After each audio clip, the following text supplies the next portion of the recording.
জামায়াতে ইসলামী বাংলাদেশ, খেলাফত মজলিস, ইসলামী শাসনতন্ত্র চরমনায়, হেফাজতে ইসলাম, সরসিনা দরবার শরীফ সহ অসংখ্য যত হাক্কানি দরবার শরীফ আছে, সমস্ত দরবার শরীফ সহ সমস্ত আলেম ওলামা। আলহামদুলিল্লাহ আলহামদুলিল্লাহ নাহমাদুহু ওয়া নুসাল্লি আলা রাসূলিহিল কারীম, আম্মা বা'দ। আউযু বিল্লাহি মিনাশ শাইতানির রাজীম, বিসমিল্লাহির রহমানির রহিম। আল্লাহর অশেষ রহমতে, আল্লাহর ইচ্ছায় আপনাদের সম্মুখে কয়েকটা কথা বলার জন্য উপস্থিত হয়েছি। আশা করি ভিডিওটা অনেক গুরুত্বপূর্ণ, তাই শুরু থেকে অনুরোধ করব ভিডিওটা শেয়ার করে অপর মুসলমানদেরকে শোনার তৌফিক সুযোগ করে দিবেন। আল্লাহ যেন আমাদেরকে তৌফিক দান করেন, আমিন। প্রিয় ভাই বোনেরা, প্রিয় মুসলিম উম্মাহ, মুসলিম উম্মার এক ক্লান্তি লগ্নের সময় আল্লাহ পাক আমাদের চোখের পানি, আমাদের দোয়া, আমাদের ইচ্ছা, আমাদের চেষ্টা আল্লাহ পাক কবুল করেছেন। এই জন্যই বলবো, যেই দেশে মাহফিলে বাধা, ইসলাম দিন প্রচারে বাধা, তাবলীগে বাধা, তালিমে বাধা, আর ইসলামিক দল করা তো এক ধরনের অপরাধ হয়ে গেছে, সেই দেশে আল্লাহ পাক শান্তিপূর্ণভাবে আমাদেরকে ইসলাম প্রচার, ইসলাম সম্পর্কে কথা বলার, ইসলাম সম্পর্কে মত প্রকাশের সুযোগ করে দিয়েছেন, উন্মুক্ত করে দিয়েছেন। এই জন্য মহান রব্বুল আলামিনের দরবারে আবারও শুকরিয়া জ্ঞাপন করছি, আলহামদুলিল্লাহ। আজকে আমি যে বিষয় নিয়ে আলোচনা করব, এই যে মুসলমানদের বিগত দিনগুলায় সব কাজে বাধা আসতো, এই বাধার মূল কারণটা ছিল আমাদের বিভক্ততা, মুসলিম উম্মার বিভক্ততা। দলে দলে বিভক্ত, হুজুরে বিভক্ত, ফিরে বিভক্ত, শুধু বিভক্ত আর বিভক্ত। কার মধ্যে বিভক্ত? সে মুসলমান আরেক মুসলমানের বিরুদ্ধে বিভক্ত হয়ে গেছে, এক মুসলমান আরেক মুসলমানের শত্রুর মতো হয়ে গেছে। আমরা এক মুসলমানকে পরাজিত করতে পারলে আরেক মুসলমান আমরা খুশি হয়ে যাচ্ছি, এক মুসলমানের মাহফিল বন্ধ করে দিলে আরেক মুসলমান খুশি হয়ে যাচ্ছে, এক মুসলমানের তালিম বন্ধ করে দিলে আরেক মুসলমান আমরা খুশি হয়ে যাচ্ছি। নাউযুবিল্লাহ। এটা কোন মুসলিম উম্মার এই কাজ হতে পারে না। আমরা শয়তানের ধোঁকায় এগুলো করে ফেলেছি, আমরা তওবা করা উচিত আল্লাহর দরবারে। আমাদেরকে এখন সময় এসেছে এক হওয়ার, সময় এসে পুরোপুরি আমাদেরকে এক হওয়ার। মুসলমানের ভাই শুধু এক ভাই তো আরেক ভাইয়ের ক্ষতি করা উচিত নয়।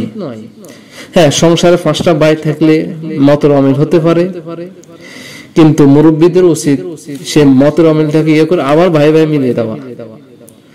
আমাদের মুসলমানদের মধ্যে যারা ফির আছেন, বুজুর্গানি দ্বীন আছেন, বড় বড় আলেম ওলামারা আছেন, আপনাদের প্রতি আমার অনুরোধ থাকবে, বসুন, আলোচনা করুন। আলোচনার উপর তো কিছু হতে পারে না।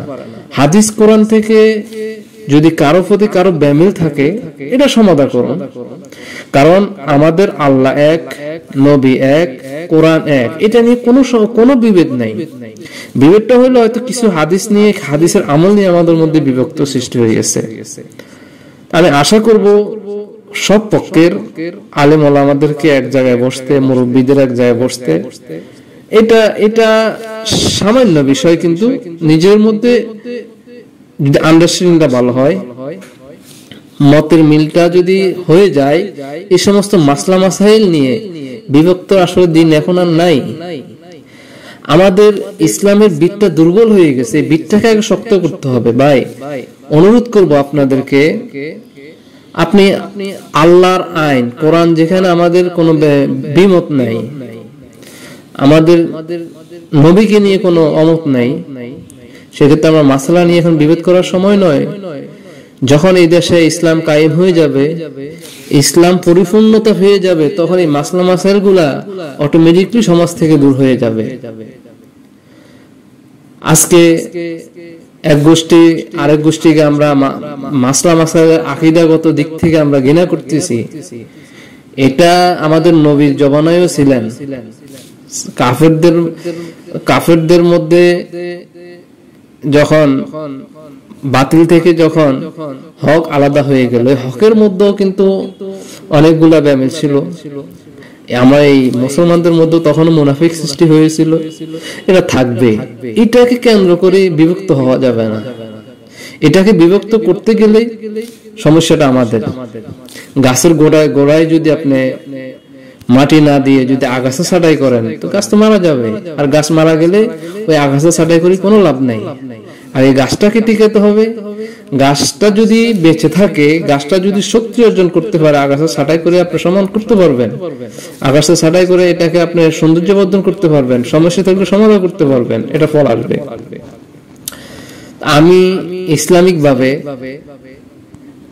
যারা দল করেন, যারা ফির আছেন, যারা ওলামা কেরাম আছেন, সবার প্রতি অনুরোধ থাকবে আপনারা বসুন, আলোচনা করুন।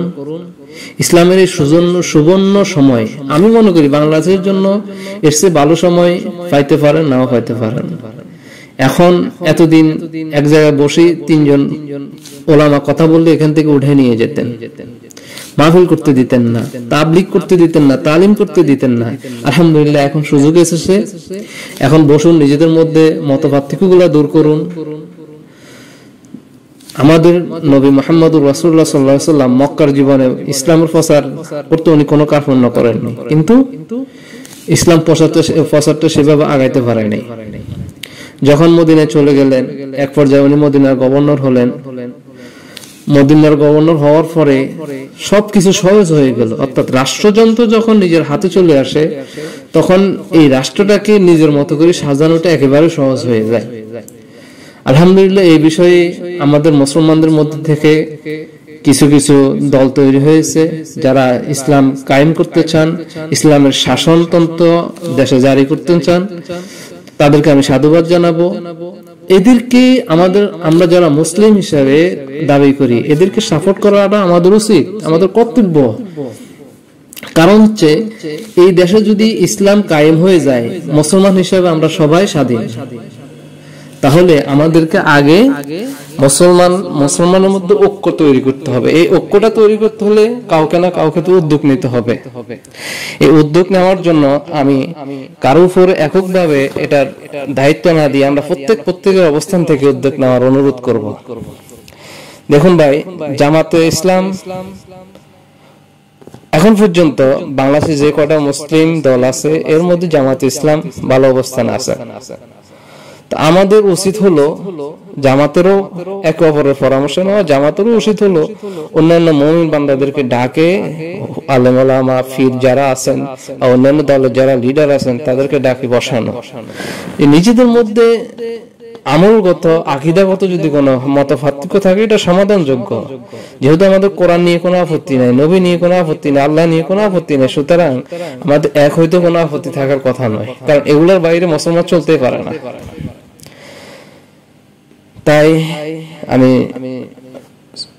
ইসলামিক শাসনতন্ত্র সরমনাইকে বলবো, বহু ফতোয়া বিভিন্ন ভাবে দিয়েছেন, ফতোয়া দেওয়ার সময় পাবেন, ফতোয়া সংশোধনেরও সময় পাবেন, কিন্তু এখন এই মুসলিম উম্মার সুবর্ণ সুযোগের সময়, আপনারা সুযোগটাকে সদ্ব্যবহার করুন, একে অপরের সাথে এখন বুক মিলান।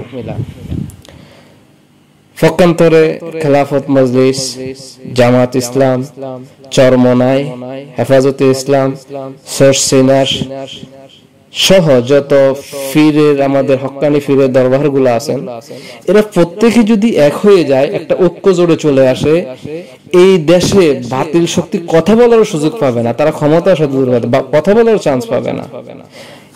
এদের বাইরে কি এই দেশে মানুষ আসে তেমন নাই, 15 থেকে 20% আপনি খুঁজে পাবেন না। এই গোষ্ঠীগুলোর বাইরে চরমনাই, জামাত ইসলাম, হেফাজত ইসলাম, খেলামত মজলিস, সরসিনা সহ অন্যান্য যে সমস্ত হক্কানি ফিরের দরবার গুলো আছে, এরা যদি এক হয়ে যায় এই দেশে ইসলাম কায়েম হবেই হবে, এটা তো কোনো সন্দেহ থাকার কথা নয়। তা আমি অনুরোধ করব প্রত্যেকের অবস্থান থেকে একজোট ঐক্যজোট হওয়ার চেষ্টা করুন এবং ইসলামটাকে এই দেশে রাজ করুন।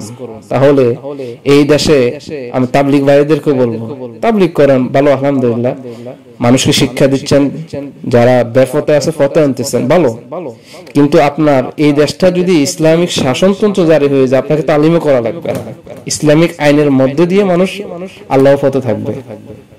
সুতরাং প্রত্যেককে অনুরোধ করব, আপনারা ঐক্যবদ্ধ হন, ঐক্য জোট তৈরি করুন, এবং এই দেশে আজ নির্বাচন এখন হোক আর 10 বছর পর হোক, আপনারা ঐক্যবদ্ধভাবে নির্বাচন করে এই দেশে ইসলামিক শাসনতন্ত্র কায়েম করুন, ইসলামিক আইনকে বাস্তবায়ন করুন, কোরআন সুন্নাহর আইনকে বাস্তবায়ন করে এই দেশে এক খাঁটি মুসলিম হওয়ার আমাদেরকে সুযোগ করে দিন।